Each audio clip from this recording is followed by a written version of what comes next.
Hello everyone welcome back to my channel. तो देखो last date আমরা শুরু করেছিলাম food SI mathematics solution 2024 okay. তার আমি already third session part 2 already তোমাদের সাথে শেয়ার করে দিয়েছি। আজকে আমি লাস্ট পার্ট অর্থাৎ থার্ড সেশনের যে লাস্ট যে ম্যাথগুলো বাকি আছে ওগুলো আমি আজকে তোমাদের সাথে শেয়ার করব ওকে। তো চলো শুরু করা যাক।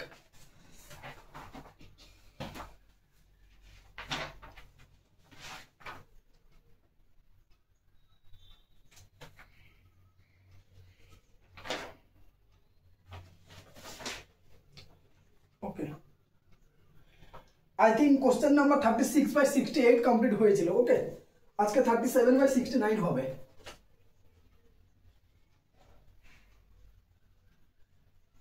কি বলেছে দেখো, একটি 8 লিটারে 90% অ্যাসিড সলিউশন কি 75% অ্যাসিড সলিউশন করতে কত লিটার জল যোগ করতে হবে। টোটাল একটা মিশ্রণ আছে, ধরো টোটাল কোয়ান্টিটি বলছে 8 লিটার। সেই 8 লিটারের acid solution that means acid আর জলের একটা মিশ্রণ আছে, ওই মিশ্রণে অ্যাসিডের পরিমাণ হচ্ছে 90%। তাহলে কোনো একটা মিশ্রণে অ্যাসিড আছে আর ওয়াটার আছে, ঠিক আছে, আচ্ছা বাম দিকে লিখো দরকার আছে, রেশিও ধরে করব। কোনো একটা মিশ্রণের অ্যাসিড আর ওয়াটারের পার্সেন্টেজ দেওয়া আছে। অ্যাসিড বলেছে কত আছে না, অ্যাসিড বলেছে 90% আছে, তাহলে ওয়াটার কত থাকবে 10%। টোটাল মিশ্রণটা কত হয় 100%। তার মানে এখান থেকে আমরা রেশিও কি পেলাম 9:1 পেলাম একটা ওকে। প্রেজেন্ট রেশিও বর্তমান রেশিও বলেছে ওই মিশ্রণে আর কত লিটার জল যোগ করলে ওখানে অ্যাসিডের পরিমাণ হবে 75%। জলটা ছেড়ে দাও, ধরো আমি 1 লিটার জল যোগ করছি, ঠিক আছে ওকে। কত হবে অ্যাসিডের পরিমাণটা হবে 75%, তার মানে ওয়াটার কত হয়ে যাবে 25%। তার মানে এখানে রেশিওটা কি হবে 3:1, 25 দিয়ে ডিভাইড করলে 3:1। তার মানে হচ্ছে আগে মিশ্রণে আমার অ্যাসিড ও জলের পরিমাণ হচ্ছে 9:1, ওই মিশ্রণে আমি কত লিটার জল যোগ করলে মিশ্রণে অ্যাসিডের পরিমাণ 3:1 এটা দাঁড়াচ্ছে। টোটাল অঙ্কটাকে আমি এটাকে চেঞ্জ করলাম ওকে। তো এখানে দেখো আমি কি যোগ করছি বলতো, জল যোগ করেছি, ওয়াটার যোগ করেছি, দ্যাট মিন্স আমাকে অ্যাসিডটা কি অ্যাসিড সেম রাখতে হবে, একই রাখতে হবে। তার মানে যদি আমি এই নিচের রেশিওটাকে টোটাল 3 দিয়ে যদি মাল্টিপ্লাই করি তাহলে উপরের সাথে দেখো অ্যাসিড কি হবে সমান হয়ে যাবে। তাহলে এটা হচ্ছে 9:1 আর 3 দিয়ে মাল্টিপ্লাই করলে হবে 9:3। তাহলে দেখো ওই মিশ্রণে অ্যাসিডের পরিমাণ কি হলো 9 ইকুয়াল, কারণ অ্যাসিড আমি মিশিয়েছি কি আমি জল মিশিয়েছি। তাহলে জল কত মিশাচ্ছি আমি দেখতে পাচ্ছি এখানে হিসাব অনুযায়ী 1 ছিল, 1 থেকে বেড়ে কত হয়েছে 3 হয়েছে, মানে 2 ইউনিট আমি জল ওই মিশ্রণে মিশিয়েছি। টোটাল মিশ্রণ কত বলেছি 8 লিটারের। এখানে টোটাল মিশ্রণ কত ছিল, সরি টোটাল মিশ্রণ কত ছিল 9 কে 10 ছিল।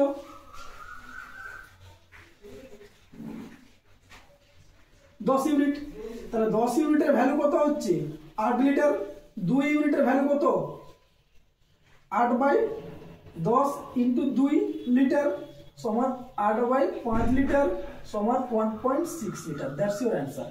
আর আমরা ওই অ্যাসিড সলিউশন বা অ্যাসিড মিশ্রণে যদি আমি 1.6 লিটার জল মেশাই তাহলে ওটা কি হবে না 90% অ্যাসিড থেকে কনভার্ট হয়ে কোথায় চলে আসবে 75% অ্যাসিডে কনভার্ট হয়ে আসবে ওকে। Now question number 38/70। 38/70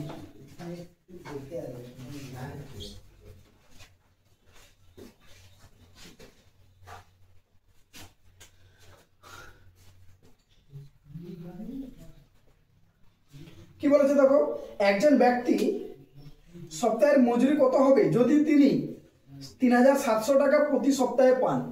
একজন ব্যক্তি কোন একটা জায়গায় কাজ করে, সেখান থেকে 3700 টাকা পায় পার উইক। পার উইক কত পায় 3700 টাকা পায়। এছাড়া 1 লাখ টাকার বেশি পণ্য বিক্রি করলে বিক্রির ওপর 2% কমিশন পান।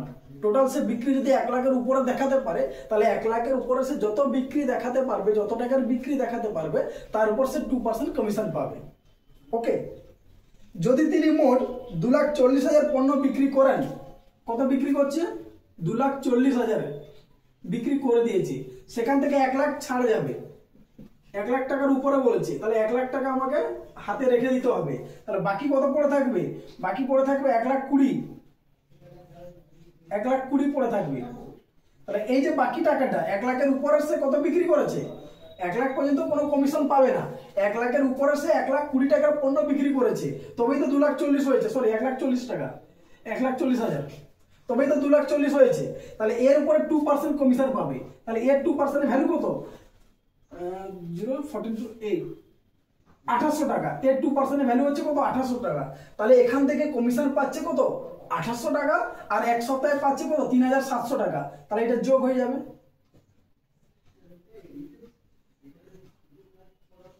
6,500 টাকা। সেটা হচ্ছে এক ব্যক্তির কি, এক সপ্তাহের কমিশন। তো ব্যক্তির মজুরি কত হবে, তাহলে এটা হচ্ছে ব্যক্তির এক সপ্তাহের মজুরি। এটা হচ্ছে এক সপ্তাহে সে এই টাকাটা ফিক্স, এটা হচ্ছে স্যালারি, 3,700 টাকা পায়। এবং এই কোম্পানিতে এটাই রুলস আছে, যদি 1 লাখ টাকার উপরে কেউ যদি বেশি পণ্য বিক্রি করতে পারে, তাহলে তার উপরে তার কি হবে, 2% কমিশন পাবে। দ্যাট মিনস 1 লাখ টাকা বাদ যাবে, বাকি যে টাকাটা 1 লাখের উপরে 1,40,000 টাকা, এর উপরে 2% কমিশন এক সপ্তাহে পেলে কত, 2800 টাকা। তাহলে এখান থেকে সপ্তাহে পেলো 3,700 টাকা, এখান থেকে পেলো 2800 টাকা। তাহলে তার কমিশন কত, সরি তার মজুরি কত হলো, এক সপ্তাহে 6,500 টাকা। ক্লিয়ার? চলো নেক্সট, 39/71।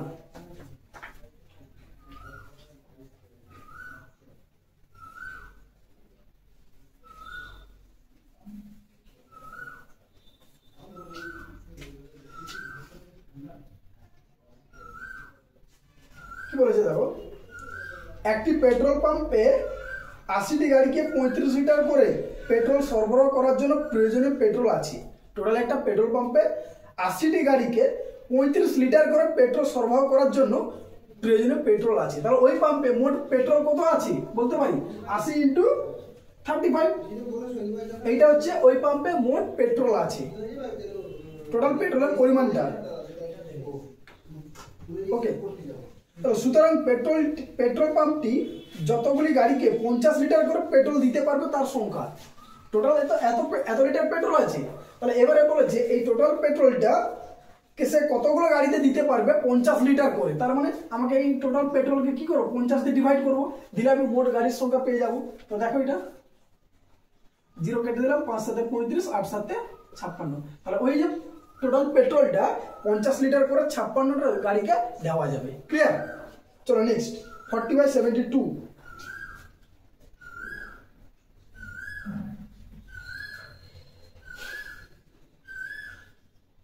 রবির দুটি অঙ্ক পরীক্ষার গড় নাম্বার হচ্ছে 93। রবি একজন স্টুডেন্ট, সে একটা স্কুলে বা কোনো একটা টিউশনে বলতে পারো, ঠিক আছে, প্রাইভেট টিউশনে দুটো অঙ্ক পরীক্ষা দিয়েছে পরপর, একটা এক্সাম 1 একটা এক্সাম 2। তাতে তার গড় নাম্বার হয়েছে দুটোতেই মিলে 93 করে। মানে আমি ধরলাম দুটোতেই সে 93 পেয়েছে। গড় মানে কি, কোথাও 94 পেয়ে থাকবে, কোথাও 95, 90 তোমার কি কত 92 পেয়ে থাকবে, বা 91, 90 হতে পারে, মানে অ্যাভারেজটা 93। তো আমি ধরে নিচ্ছি দুটোকেই সে 93 পেয়েছি। ওকে, তাহলে পরের পরীক্ষায় সর্বনিম্ন কত নাম্বার পেলে তার গড় নাম্বার 95 হবে। মানে টোটাল একটা দুটো তিনটে পরীক্ষা হয়ে গেল। তো দেখো এটাকে কিভাবে করছি, ডিভিয়েশন মেথড ইউজ করে, ঠিক আছে, এটাকে বলা হয় ডিভিয়েশন মেথড। 93 এই তিনটে পরীক্ষায় আমাকে অ্যাটলিস্ট লাস্ট লাইনটা পড়ো, পরের পরীক্ষায় সর্বনিম্ন কত নাম্বার পেলে তার গড় নাম্বার 95 হবে। তার মানে আমি ধরে নিই প্রত্যেকটা পরীক্ষায় সে কত করে পেয়েছি, 95 করে পেয়েছি, তবেই তো গড়ে 95 হবে। কিন্তু প্রথম দুটো পরীক্ষার গড় কত বলেছে, 93 বলেছে, তার মানে 95 পাইনি, 93 করে পেয়েছি। তাহলে এখানে কত পেয়েছে, 93 করে। তাহলে দেখো কত কমছে, এখানে আমরা 95 বেশি ধরে নিয়েছিলাম কিন্তু কম পেয়েছি, তার মানে 2 বেশি হচ্ছে, কম হচ্ছে। এখানেও দেখো 2 কম হচ্ছে, এখান থেকে 93 থেকে 95 ধরে নিয়েছি বেশি, কিন্তু হিসাব অনুযায়ী কম হওয়া উচিত। তার মানে কত কম হওয়া উচিত না, -2। তাহলে দেখো এখানেও 2 কমছে, এখানেও 2 কমছে। যেটা কমবে সেটা লাস্ট পরীক্ষার সাথে 2, 2, 4 যোগ করে দাও। তাহলে কি না, সে যদি 3 নাম্বার পরীক্ষায় যদি সর্বনিম্ন 99 পায়, তবেই কিন্তু তার অ্যাভারেজটা 95 থাকবে। অলরেডি এটা পাইনি, এটা আমরা ধরে নিয়েছি 95, এভারেজ 95 করতে গেলে তিনটে পরীক্ষায় 95 ধরে নিয়েছি। কিন্তু ও অরিজিনাল পেয়েছে কত, প্রথম দুটো পরীক্ষার এভারেজ 93 পেয়েছে, তার মানে আমি গড়ে 93 ধরে নিয়েছি। তাহলে দেখো এখানে আমার 4 শর্ট হচ্ছে, এখানে 2 শর্ট হচ্ছে, এখানে 2 শর্ট হচ্ছে, 4 শর্ট হচ্ছে এভারেজ করতে গেলে। মানে ওটাকে 93 দিয়ে আনতে গেলে আমি বেশি ধরে নিয়েছিলাম, 4 বেশি। তাহলে ওই 4 বেশিটা কোথায় পেতে হবে, লাস্ট পরীক্ষায় পেতে হবে, তবেই গিয়ে এভারেজটা আমার কি হবে, 95 এসে দাঁড়াবে। বোঝা গেল? এটাও করতে পারি। আদারওয়াইজ এই জিনিসটাও করতে পারি। লাস্ট তিনটা পরীক্ষার এভারেজ কত হবে 95, তাহলে টোটাল কত হবে 3 ইন্টু 95। সেখান থেকে দুটো পরীক্ষার এভারেজ মানে দুটো পরীক্ষার টোটাল যদি প্রথম দুটো পরীক্ষার টোটাল যদি বাদ দিয়ে দেই, টোটাল তিনটে পরীক্ষা থেকে প্রথম দুটো পরীক্ষার টোটাল যদি আমি বাদ দিয়ে দেই, তাহলে আমি 3 নম্বর পরীক্ষার এক্সামের নাম্বারটা পেয়ে যাব। দেখো তিনটে পরীক্ষার এভারেজ কত পেয়েছে 95, তাহলে মোট কত হবে 3 ইন্টু 95। প্রথম দুটো পরীক্ষার এভারেজ কত 93, টোটাল কত হবে 2 ইন্টু 93। তাহলে প্রথম পুরো টোটাল 1 2 3টা এক্সামের টোটাল থেকে যদি প্রথম দুটো এক্সামের টোটাল আমি বাদ দিয়ে দেই, সেক্ষেত্রে আমি কি পাবো, সেক্ষেত্রে পাবো 3 নম্বর পরীক্ষায় কত পেতে হবে বা 3 নম্বর পরীক্ষার যে এক্সামটা কত পেয়েছে সেটা আমি পেয়ে যাব। ক্লিয়ার? এভাবেও করা যায়। নেক্সট 41/73।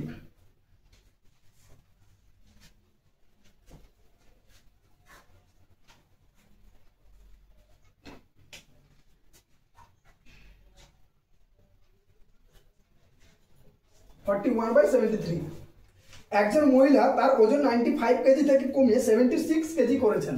টোটাল মহিলার ওজন কত ছিল 95, সেখান থেকে কমিয়ে 76 করেছে। তার মানে কত কমেছে দেখো তো 19 কেজি কমে গেছে, তাই তো?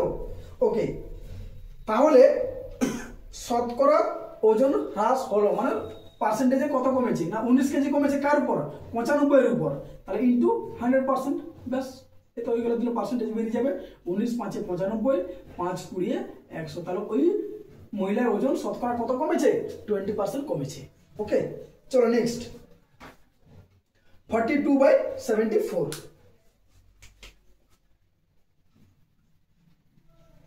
পরপর মেধা অঙ্কগুলো আছে, ঠিক আছে?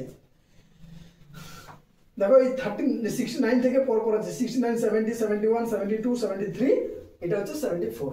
কি বলেছে দেখো, প্রতিদিন সকালে রাজ 8 কিমি দূরে কাজের জায়গায় 12 কিমি পার ঘন্টা স্থির গতিতে আসতে দৌড়ে যায়। রাজ ও বাড়ি থেকে 8 কিমি দূরে একটা জায়গায় কাজ করে। তার স্পিড পার ডে স্পিড হচ্ছে 12 কিমি পার ঘন্টা স্পিডে সে প্রতিদিন যায়। ওকে, একদিন সকালে রাজ 20 কিমি পার ঘন্টা বেগে সাইকেল চালিয়ে গেল। আগেগুলো 12 কিমি পার ঘন্টা হেঁটে যেত, একদিন ওর মনে হলো কি আমি সাইকেলে যাই, সে গেছে কত না 20 কিমি পার ঘন্টা। অবভিয়াসলি যেটা হাঁটার স্পিড সাইকেলের স্পিড তার থেকে কি হবে বেশি হবে। তাহলে একদিন সকালে রাজ 20 কিমি পার ঘন্টা বেগে সাইকেল চালিয়ে গেল, তাহলে তার কত সময় বাঁচবে? বোঝা গেল? আগের যে টাইমটা হেঁটে যেত সেখানে টাইম বেশি লাগতো কারণ স্পিড কম ছিল 12 কিমি পার ঘন্টা। এখন একদিনকে সে কি করছে সাইকেলে যাচ্ছে, সাইকেলে গেলে কি হবে সাইকেলে যাচ্ছে, তাহলে সাইকেলে গেলে ওর স্পিডটা আগের থেকে বেশি হবে। কত হচ্ছে 20 কিমি পার ঘন্টা হয়ে গেছে, তার মানে এখানে আমার টাইম কম লাগবে। তাহলে ওর কত আগের থেকে কত টাইম বেঁচেছে সেটা আমাকে হিসাব করতে হবে। তাহলে আমরা কি জানি না, আমরা জানি distance equal to speed into time. তাহলে এখান থেকে টাইম বের করার ফর্মুলা কি হবে না ডিস্টেন্স বাই স্পিড। তার মানে কোন টাইমটা বেশি লেগেছে, কারণ আগে যেটা হেঁটে যেত ওই টাইমটা ওর বেশি লেগেছে। তার মানে হেঁটে কত যেত 8 কিমি, স্পিড কত 12, এখন সাইকেলে কত যাচ্ছে 8 কিমি, স্পিড কত 20। এটাকে সলভ করো দেখবে চলে আসবে। তাহলে 8 যদি আমি কমন নিয়ে নেই তাহলে পড়ে থাকবে 1 এর 12 মাইনাস 1 এর 20, 1 এর 12 মাইনাস 1 এর 20 এইটা। তার মানে 8 ইন্টু এটা হচ্ছে 60, 12 5 এর 60, 20 3 এর 60। ওকে, তার মানে 8 ইন্টু 2 এর 60। এটা কি, এটা ঘন্টা, কিন্তু আমাকে অ্যান্সারটা মিনিটে চাইছে। এত ঘন্টা সময় তার বাঁচবে। আগে হেঁটে যেতে যে সময় লাগতো এখন সাইকেলে গেলে তার 8 ইন্টু 2 এর 60 ঘন্টা সময়টা কি হবে বেঁচে যাবে, কিন্তু এটা মিনিটে চাইছে। তাহলে কি করব না 8 ইন্টু 2 এর 60 ঘন্টাকে মিনিটে নিলে 60 দিয়ে গুণ করবো, এত মিনিট। তাহলে এই 60 60 কেটে যাবে, তার মানে 8 2 16 মিনিট। এই সময়টা কি হবে তার বেঁচে যাবে বা কম লাগবে আমরা বলতে পারি। ঠিক আছে, চলো নেক্সট 43/75।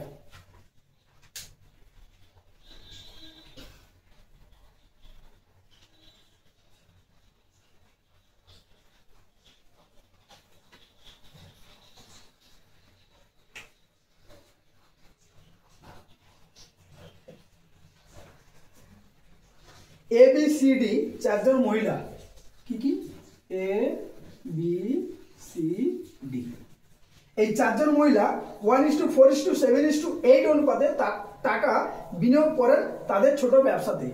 ওরা চারজন মিলে একটা ছোট ব্যবসা শুরু করেছে, যে ব্যবসায় ওরা টাকা দিয়েছে 1:4:7:8 অনুপাতে ওরা ব্যবসায় টাকা দিয়েছে।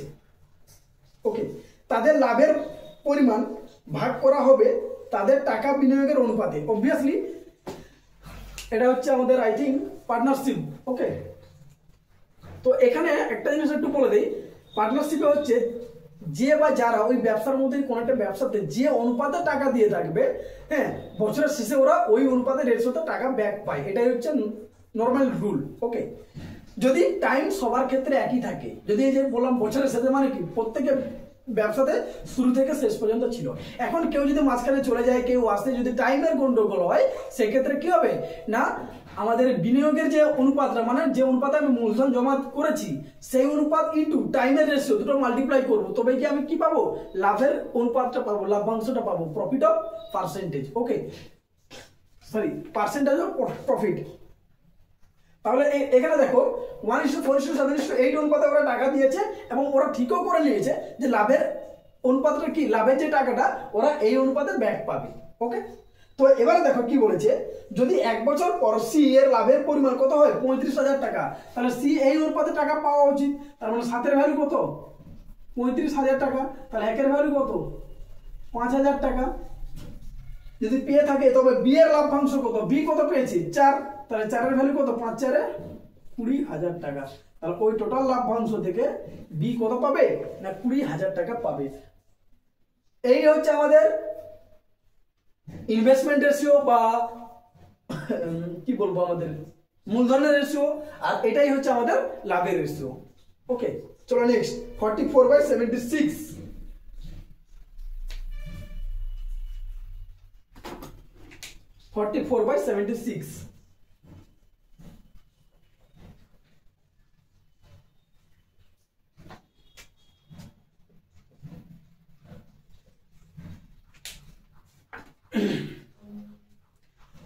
রমেশ সুরেশের থেকে 16 বছরের বড়।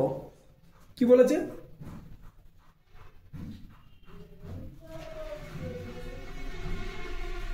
রমেশ সুরেশের থেকে 16 বছরের বড়। ধরো এটা হচ্ছে রমেশ, এটা হচ্ছে সুরেশ। রমেশ সুরেশের থেকে 16 বছরের বড়, তাহলে এটা যদি এক্স হয়, এটা কি হবে x+16 হবে। এটা হচ্ছে তার প্রেজেন্ট এজ, প্রেজেন্ট এজ বর্তমান বয়স যেটা বলতে পারি।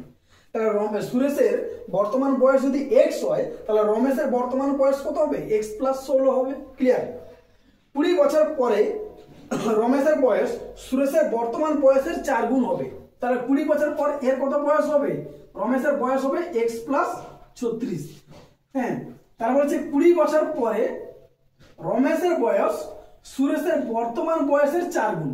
That means x+36 = 4x। That's why 3x, extra যদি ওদিকে চলে যায় মাইনাস হবে, 3x = কত হবে 36। তার মানে x এর বয়স কত হবে 12। তাহলে সুরেশের বর্তমান বয়স কি পেলাম আমি, 12 বছর পেলাম। ওকে, কিন্তু চেয়েছে রমেশের বর্তমান বয়স কত, রমেশের বর্তমান বয়স মানে x+16, তার মানে এর সাথে একটা 16 যোগ করে দেবো। ওকে, এর সাথে একটা 16 যোগ করে দেবো। 16 যোগ করলে কত পাচ্ছি আমি, 2 8। তাহলে রমেশের বর্তমান বয়স কত হবে, 28 বছর হবে। ওকে, বোঝা গেল?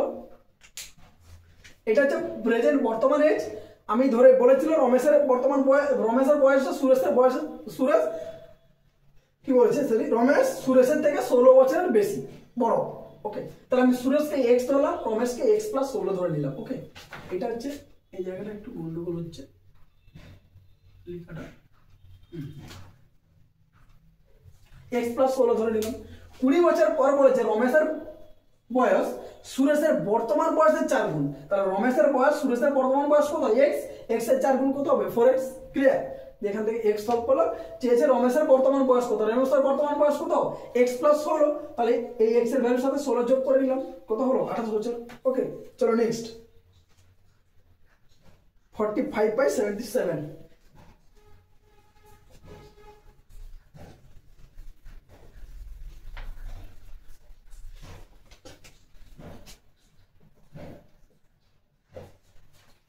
একটা সিম্পলিফিকেশন দিয়েছে, মান নির্ণয় করো। কি দিয়েছে? 1/68 প্লাস 69 ইন্টু 67/68 মাইনাস 69 এটা দিয়েছে। তো একটা জিনিস দেখো, এই যে 69 ইন্টু 67 আছে, এটাকে কি লেখা যায় একটু দেখিয়ে দিই। দেখো 69 ইন্টু 67, এইটাকে দেখো মাঝখানে নাম্বার কি আছে? 68। 69 আর 67 এর মিডল ম্যান কি আছে? Middle man 68। তাহলে এটাকে লিখতে পারি আমি 68 প্লাস 1, আর এটাকে লিখতে পারি 68 মাইনাস 1।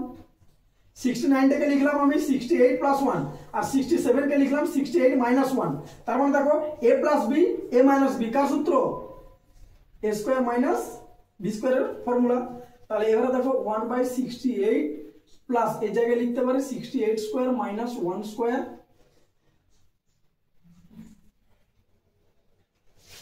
By 68 minus 69। তাহলে 1/68 প্লাস, এবারে ডিভাইড করে দাও। 68 স্কয়ার বাই 68 মানে 68 হবে, একটা কেটে যাবে, মাইনাস 1 এর স্কয়ার তো 1ই হয়, বাই 68 মাইনাস 69। তো দেখো 1/68 প্লাস 1/68 মাইনাস কেটে গেল, তার মানে পড়ে থাকবে 68 মাইনাস 69। দ্যাট মিন্স বিয়োগ করলে কত হবে? এটা -1। That's your value. এটাই হচ্ছে মান। বোঝা গেল? জাস্ট এই জিনিসটাকে কনভার্ট করেছি, এটা শুধু বসিয়ে দিয়েছি a plus b into a minus b formula use করে, দিয়ে সেপারেট করে দিয়েছি। দিয়ে 1/68 দেখলাম কেটে গেল, বাকি পড়ে থাকলো 68 মাইনাস 69, দ্যাট মিন্স -1।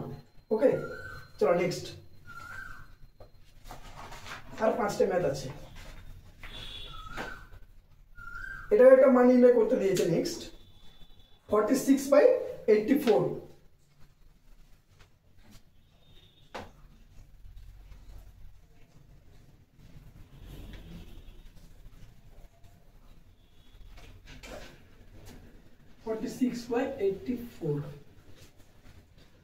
কি দিয়েছে দেখো,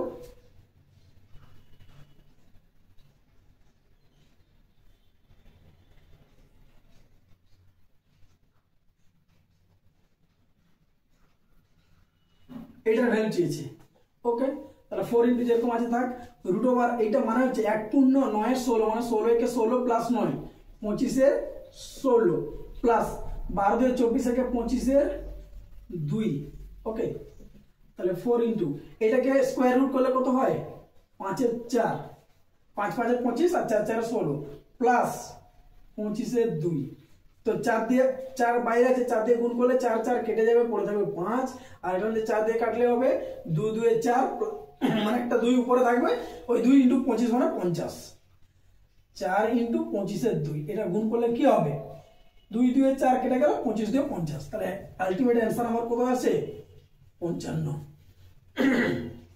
তাহলে কত হলো? 55। ওকে, নেক্সট 47/86। জাস্ট এটাকে কি বলে, অপ্রকৃত ভগ্নাংশ দুটোকে নিয়ে গেলাম, দিয়ে এটাকে স্কোয়ার রুট করলাম, বর্গমূল বের করে যোগ না করে আমি কি করলাম? ডাইরেক্ট 4 দিয়ে গুণ করে দিলাম, যেহেতু নিচে 4 দিয়ে মোটামুটি গুণ করলে হয় কেটে যাবে, না হলে কাটাকাটি হবে। ঠিক আছে, চলো নেক্সট 47/86।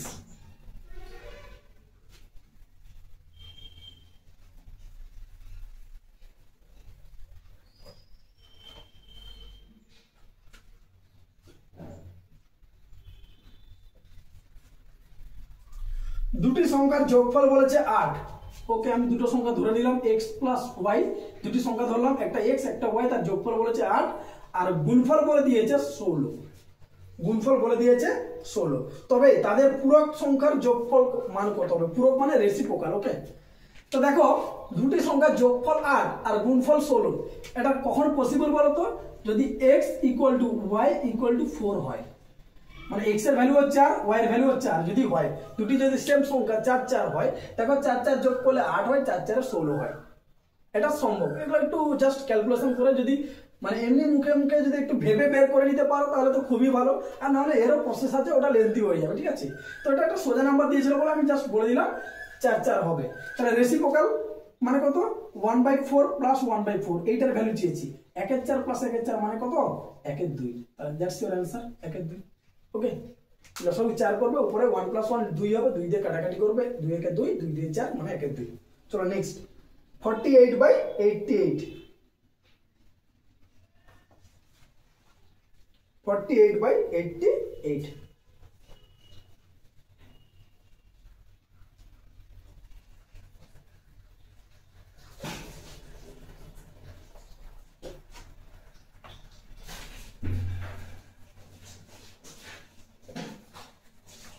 কি বলেছে 30টি মার্বেল সহিত একটি পাত্রের ওজন 120 গ্রাম। ওই পাত্রেই 12টি মার্বেল সহিত ওজন হচ্ছে 95 গ্রাম। একটা পাত্র আছে সেখানে 30টা মার্বেল আছে প্লাস পাত্রের ওজন, মানে পাত্রের ওজন প্লাস 30টা মার্বেলের ওজন মিলে হচ্ছে আমার 120 গ্রাম। আবার ওই একই পাত্রে আমি যদি 15টা মার্বেল যদি বের করে দেই তবে তার ওজন কত হচ্ছে 95 গ্রাম।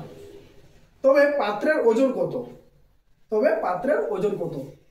ধরো মার্বেলের ওজন আমি ধরলাম x কেজি আর পাত্রের ওজন ধরলাম y কেজি। ওকে, তাহলে 30টা মার্বেলের ওজন কত হবে? 30 কেজি, 30x কেজি। একটা মার্বেল ওজন যদি আমি x কেজি ধরি, বা কেজি নয় গ্রাম ধরেছি এখানে, একটা মার্বেলের ওজন এত গ্রাম ধরলাম আর পাত্রের ওজন ধরলাম y গ্রাম। তাহলে একটা মার্বেলের ওজন যদি x গ্রাম হয়, 30টা মার্বেলের ওজন কত? 30x প্লাস পাত্রের ওজন সমান কত পাচ্ছি? 120। আবার 15টা মার্বেলের ওজন 15x প্লাস y সমান কত পাচ্ছি? 95 পাচ্ছি। ক্লিয়ার? এই দুটো ডেটা দেওয়া আছে, আমাকে চেয়েছে y এর ভ্যালু, পাত্রের ওজন কত হবে। তো সিম্পলি এটাকে যদি আমি 2 দিয়ে গুণ করে দেই তাহলে নতুন একটা ইকুয়েশন পাবো। সেটা কি হচ্ছে দেখো, 30x প্লাস 2y সমান 190। তো দেখো এবারে এটা 30x, এটাও 30x, এটা ধরো 1 নাম্বার, এটা হচ্ছে 2 নাম্বার। গুণ করার পরে তাহলে 2 থেকে যদি আমি 1 মাইনাস করে দিই তাহলে 30x কি হবে? এটা কেটে যাবে, 2y মাইনাস y মানে y হবে, আর এটা মাইনাস করলে হবে কি 70। দ্যাট মিন্স পাত্রের ওজন আমি কত পেলাম? 70 গ্রাম পেলাম। পাত্রের ওজন আমি কত পেলাম? না 70 গ্রাম পেলাম। ওকে, এইভাবেও করলাম, আর একভাবে করা যায়। দেখো 30টা মার্বেল ছিল, তাতে পাত্রে দুটো জায়গায় কিন্তু পাত্র সেম, মানে পাত্রের ওজন এখানেও যা এখানেও তা।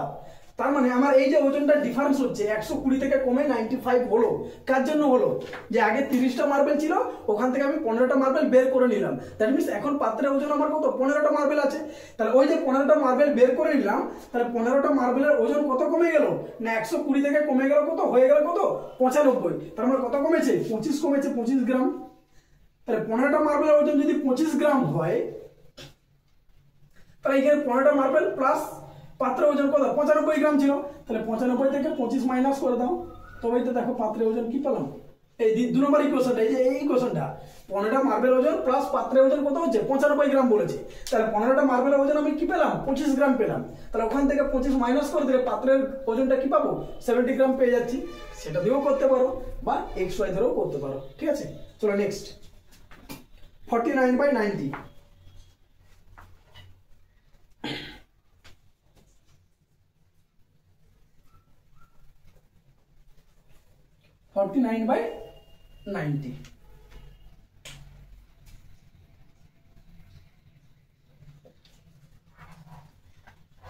একদল শিক্ষকের গড় বয়স, একদল শিক্ষক মানে ধরো অনেক কিছুগুলো টিচার্স আছে, একসাথে আছে 5টা 6টা 7টা, একটা টিচার্সের একটা দল আছে। ঠিক আছে, সে কতজন আছে ওটা বলা নেই।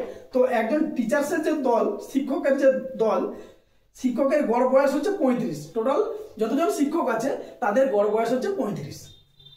এবং একদল অধ্যক্ষের গড় বয়স, ধরো প্রিন্সিপাল, আমি হেডমাস্টার ধরে নিলাম বা প্রিন্সিপাল ধরে নিলাম। তো একটা জায়গায় কিছুজন প্রিন্সিপাল আছেন, তো প্রিন্সিপালদের গড় বয়স হচ্ছে 50। একটা গ্রুপের টিচার্স আছেন, ওদের গড় বয়স হচ্ছে 35। আর একটা গ্রুপে হচ্ছে প্রিন্সিপালরা আছেন, ওদের গড় বয়স হচ্ছে কত? 50। যদি সকল শিক্ষক ও অধ্যক্ষের গড় বয়স একসাথে সবার গড় বয়স কত হয়েছে? 40 হয়, তবে শিক্ষক সংখ্যক ও অধ্যক্ষ সংখ্যার অনুপাত কত হবে? তো এটা তো আমরা ইজিলি বের করতে পারবো। টোটাল একটা গ্রুপে টিচার্সের অ্যাভারেজ, একটা গ্রুপে হচ্ছে আমাদের প্রিন্সিপালদের অ্যাভারেজ, আর টোটাল অ্যাভারেজ দেওয়া আছে, মানে এলিগেশন লাগাবো। দেখো কিভাবে করছি। টিচার্সের অ্যাভারেজ, এটা হচ্ছে টিচার্সের গ্রুপ, এটা হচ্ছে প্রিন্সিপাল স্যারদের গ্রুপ। অ্যাভারেজ কত? 50। টোটাল সবার অ্যাভারেজ কত? 45 আই থিঙ্ক। টিচার্স আর প্রিন্সিপাল স্যার মিলিয়ে অ্যাভারেজ কত? সরি 45 নয় 40। সবগুলোকে একসাথে মিলিয়ে এভারেজ কত হচ্ছে 40। জাস্ট এইভাবে টেবিল করে দিবে, দিয়ে এটাকে বলা হয় এলিগেশন প্রসেস। ঠিক আছে, দেখো এই লাইন বরাবর 50 বড়, তার 50 থেকে 40 আমি মাইনাস করবো, কত হচ্ছে 10। এই লাইন বরাবর দেখো তখন 40 ছোট হবে না, কিন্তু একবারই হচ্ছে 50। এই লাইন বরাবর 40 ছোট যদি হয় একবার, তাহলে এই লাইন বরাবর অবভিয়াসলি 40 কে বড় হতে হবে, তবেই কি আমি এলিগেশন প্রসেস ইউজ করতে পারবো, আদারওয়াইজ পারবো না। তাহলে এই লাইন বরাবর দেখো 40 বড়, তাহলে এখান থেকে মাইনাস করবো, 40 থেকে 35 মাইনাস গেলে কত হয় 5। দ্যাটস ওয়াই রেশিও কত হলো 5 দিয়ে কাটাকাটি করলে 2:1। তার মানে টিচার সংখ্যক আর অধ্যাপক সংখ্যার রেশিও কত পেলাম আমি 2:1। জাস্ট এখানে বসলাম, যেহেতু এভারেজ দেওয়াই আছে তার মানে আমি এলিগেশন ইউজ করতে পারি। জাস্ট বসে আমি জাস্ট কোনাকুনি মাইনাস করে রেশিওটা বের করে নিয়েছি। ওকে, এটাকে এলিগেশন বলে, মিক্সচারসে হয়। ডিটেলস যখন ক্লাস হবে তখন আমি বলে দেবো, ঠিক আছে। চলো নেক্সট 50/94। এক্সামে কিভাবে করবে সেই টাইপটা আমি এখানে দেখিয়ে দিচ্ছি, যে এক্সামে এই টাইপের অঙ্কগুলো যখন আসে তখন আমাদেরকে কিভাবে এগুলোকে সলিউশন করতে হবে, সেই হিসাবে আমি তোমাদের সাথে এই সলিউশনগুলো শেয়ার করছি, ডিটেলসটা করছি না। Okay, 50/94, this is the last math of third session. 50টা হয়ে গেল। কি বলেছে, 3টি ক্লাস 8-এর একই গণিত পরীক্ষা হয়েছিল। ধরো ক্লাস 8-এর 3টা গণিত পরীক্ষা হয়েছিল, 3টি ক্লাস বলেছে, এটা একটু ভুল আছে ভাষাটা, তোমাদেরকে বুঝে নিতে হবে। ক্লাস 8-এর টোটাল 3টে এক্সাম হয়েছিল। ওইগুলো তাহলে একটি 25 জনের ক্লাসের গড় মান ছিল 80%। একটা গ্রুপ ছিল 25 জনের, প্রথম পরীক্ষা হয়েছিল, তাহলে এই 25 জন এভারেজ 80% করে মার্কস পেয়েছে। ধরো এটা হচ্ছে ফার্স্ট এক্সাম, এটা সেকেন্ড এক্সাম, আর এইটা হচ্ছে থার্ড এক্সাম। তাহলে টোটাল স্টুডেন্ট ফার্স্ট গ্রুপে কত ছিল 25 জন ছিল, তারা এভারেজ নাম্বার কত পেয়েছে 80% পেয়েছে। ওকে, নাও দ্বিতীয় অন্য একটি 22 জন ক্লাসের গড় মান হচ্ছে 70%। সেকেন্ডটা ছিল 22 জন, এদের এভারেজ পার্সেন্টেজ হচ্ছে কত 75%। এবং তৃতীয়টা হচ্ছে 13 জন, তাদের এভারেজ কত হচ্ছে 61%। তাহলে আমাকে বলেছে তাহলে 3টি ক্লাসের সব ছাত্রের গড় নাম্বার কত। টোটাল 3টি ক্লাসকে যদি আমি একসাথে মিশিয়ে দিই তাহলে আমার এভারেজ কত দাঁড়াবে। প্রথমে 25 জনের এভারেজ হচ্ছে 80%, সেকেন্ড 22 জনের এভারেজ হচ্ছে 75%, থার্ড 13 জনের এভারেজ হচ্ছে 61%। তাহলে বলেছে এই টোটাল সবগুলোকে যদি আমি একসাথে মিশিয়ে দিই তাহলে আমার এভারেজ কি দাঁড়াবে, এভারেজ কি দাঁড়াবে 25 into 80% মানে 80 প্লাস 22 into 75, পার্সেন্টেজটা আমি লিখছি না এখন, কমন লিখছি, প্লাস 13 into 61, এটা হচ্ছে total number by total student হচ্ছে 25 প্লাস 22 প্লাস 13 দিয়ে পার্সেন্টেজ। এটা হচ্ছে টোটাল সবগুলো ছাত্রকে যদি একটা জায়গায় আমি নিয়ে আসি মিশিয়ে দেই তাহলে আমার এভারেজ পার্সেন্টেজ এটা দাঁড়াবে, total number by total students. Okay, তো এটা একটু ক্যালকুলেশন করবে, দেখবে চলে আসবে। অ্যান্সারটা আমি বলে দিচ্ছি কত হবে, 74.05। That's your answer. এটা সলিউশন করবে নিজেরা, ঠিক আছে। তো মোটামুটি এই গেল আমাদের 3টে থার্ড সলিউশন, এই থার্ড সেশনের পার্ট 3। অলরেডি আমি 3টে সেশন 1, সেশন 2, সেশন 3 কমপ্লিট করে দিলাম। দ্যাট মিনস তোমাদের 150টা ম্যাথ কিন্তু কমপ্লিট হয়ে গেছে। তোমরা যখন ভিডিওগুলো দেখা শুরু করবে বা অলরেডি শুরু করে দিয়েছো অনেকেই, তো ওরা আমার একটা রিকোয়েস্ট থাকবে, তোমরা কি করবে জানো তো, একটা কপি করবে, মানে একটা খাতা করবে, সেখানে ফুড অ্যাসাইড 2024 লিখে রাখবে। ম্যাথ সলিউশন সেশন 1 যতগুলো আছে পার্ট 1, আগে ম্যাথগুলো তো আমি অলরেডি করে দিচ্ছি, তাহলে ওইটা শুনে করে তোমরা কি করবে ম্যাথগুলো লিখে নিতে পারো, দেন সলিউশন করবে। অথবা আমার এই টেলিগ্রাম গ্রুপ, সেম নাম সাবিত্রী গাইড সেন্টার, যদি টেলিগ্রাম কারো থাকে খুলে, বা যদি নাও থাকে প্লে স্টোর থেকে অ্যাপ নামাবে, নামিয়ে ওটাকে নিজের নামে রেজিস্টার করবে, রেজিস্টার করে সাবিত্রী গাইড সেন্টার সার্চ করবে, বা আমার এই ভিডিওতে দেখবে ইউটিউবে ডেসক্রিপশনে লিঙ্ক দেওয়া আছে, ওই লিঙ্কে গিয়ে গ্রুপটাতে অ্যাড হবে। ওখানে দেখবে ফুড অ্যাসাইড 2024 এর পিডিএফটা দেওয়া আছে। টোটাল ওখানে যে সিরিয়াল নাম্বারগুলো বলছি আমি, এগুলোকে ম্যাথ দেওয়া আছে। এই সিরিয়াল নাম্বারগুলো ধরে ধরে ম্যাথগুলোকে আগে খাতায় লিখে নিবে, লিখে তারপরে সলিউশনগুলো করবে। তাহলে তোমাদের দেখবে অলরেডি 150টা ম্যাথ কিন্তু তোমাদের হাতে চলে আসবে, ঠিক আছে। চলো আবার নতুন দেখা হবে সেশন 4 এর সাথে, ঠিক আছে। ওকে, বাই।